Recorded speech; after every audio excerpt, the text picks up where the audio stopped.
ஒரு குருவி ஒரு மரத்துக்கிட்ட போய் கேக்குது, நான் இங்க கூடு கட்டிக்கிட்டுமான்.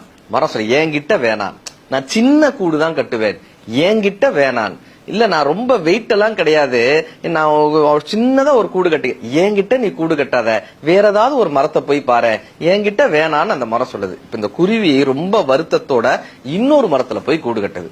கொஞ்ச நாள்ல அங்க பயங்கர மழை, வெள்ளம். அந்த வெள்ளம் வந்ததுல இந்த மரத்தை அடிச்சுட்டு போகுது, வேரோட அந்த மரத்தை சாச்சு அந்த மரமா அடிச்சு வெள்ளத்திலேயே போகுது.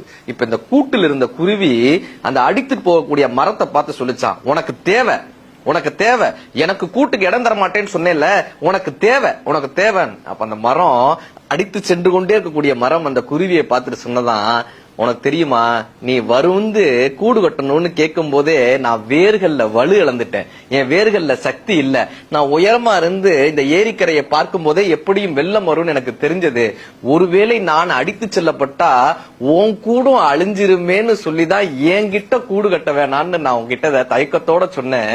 உனக்கு வேணான்னு சொல்றதுக்காக இல்ல, நான் வலுவிழந்துட்டேன்ற காரணத்தினாலும் என்னால் நீ அழிந்து விடக்கூடாதுன்ற காரணத்தினாலும் தான் நான் வேணான்னு சொன்னேன்னு அந்த மரம் சொன்னிச்சாங்க. என்னைக்குமே ஒரு பிரச்சனை வரும்போது அடுத்தவர்கள் பக்கம் இருக்கக்கூடிய நியாயங்களை புரிந்து கொள்ள முயற்சி செய்யுங்கள்.